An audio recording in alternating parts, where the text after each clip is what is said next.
This is Michael Orrell of MobileBurn.com with the Samsung Moment for Sprint. You can see I've changed the background image. This is one of the photos taken with the 3.2 megapixel autofocus camera on the Moment itself. OLED display does a really nice job of rendering it. Let's pull up some functionality here and take a look at, let's pull up just starred messages. Go into switch to labels, hit starred. And let's look at this one here. You can see there are multiple messages here. Tap there and then tap on this particular message. You can see the formatted text and everything. Jump back to the home screen. Pull up the regular email client. This is a personal email account. I'm not going to show you too much here. Go back to the home screen again and we'll pull up the work email, which is the Moxier Mail Exchange client. This is also hooked up to Google Gmail just for test purposes.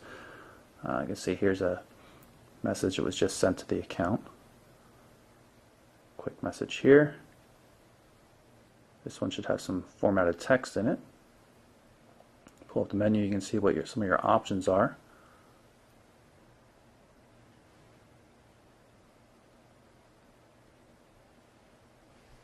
You can of course compose new messages as well.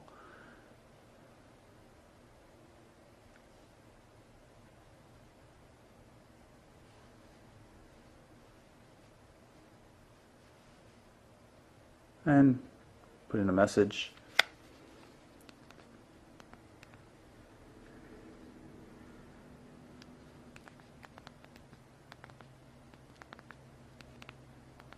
And send it off to our friend Frodo. Flip back to the home screen. Pull up the Gallery application. Gallery contains both photos and videos. Go and take a look at the photos first. Auto screen rotation. There's no multi-touch controls or even swipe gestures, just on-screen tapping. You can see some pictures with the flash right here. Flash works surprisingly well. Zoom control at the bottom, it's just like you see on the browser. Jump back and then we'll activate the camera, see how that works. I've got my test subject here. You can see it's pretty easy to take a picture. Just press the shutter button halfway to get focus. Press it the rest of the way to take the photo. Look at the settings. Very few settings available at all. That's it. Quality, flash on or off, not even in auto mode, and whether or not to store location data. Of course, you can get back to the gallery just by tapping there. Got Google Maps loaded up. You can see there's my location and nice scrolling. Change the map mode so you can see what that looks like. Go into satellite view. No multi-touch zooming. Just tap to zoom.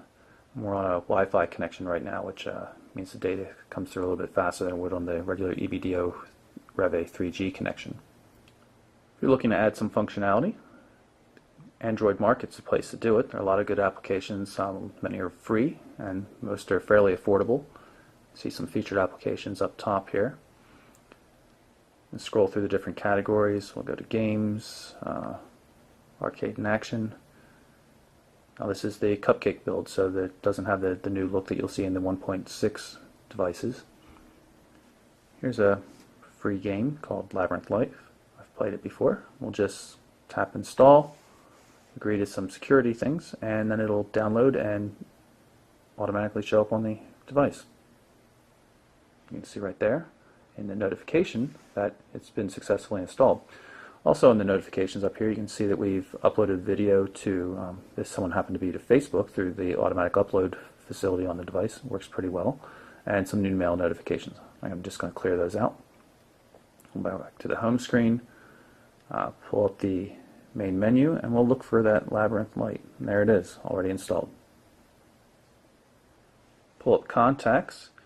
Right now I've got the device hooked up to both Exchange and through Gmail, and actually both are to Google Mail, so it's the same set of contacts here. You can see these are all Gmail contacts.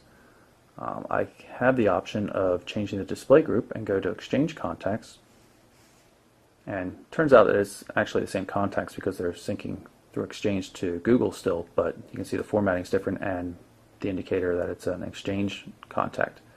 And I'm going to change back to Gmail just so I can show you the favorites, which come up with the photos. Go in and look at one of the contacts.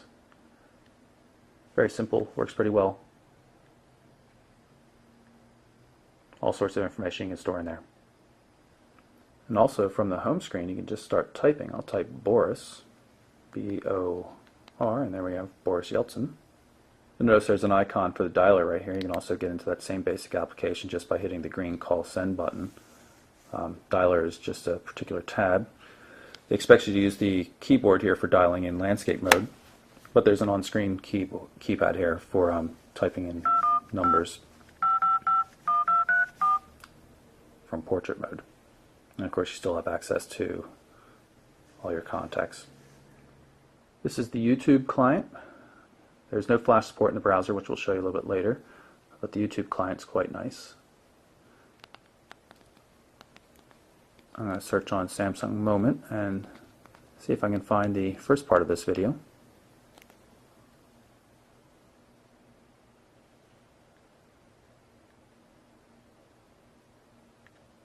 There we go. You'll see the quality is quite nice.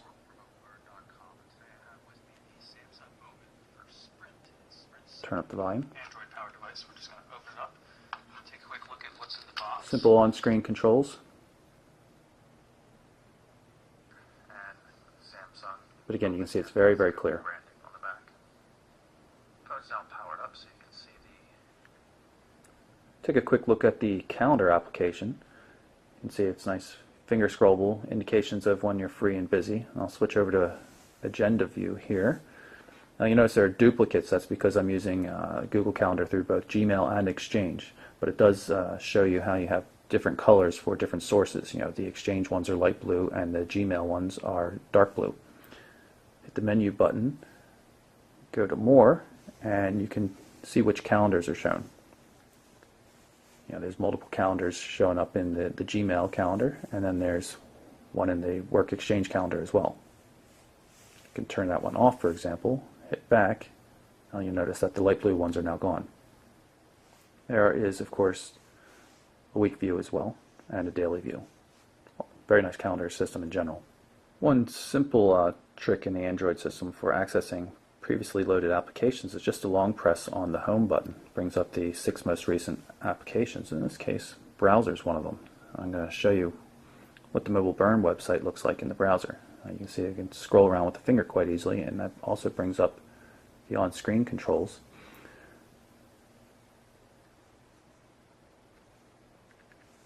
There's no multi-touch, no double tap to zoom, that kind of stuff, so you have to use the manual controls, but it does a really nice job of rendering, and the CPU in the device handles the scrolling and rendering pretty nicely.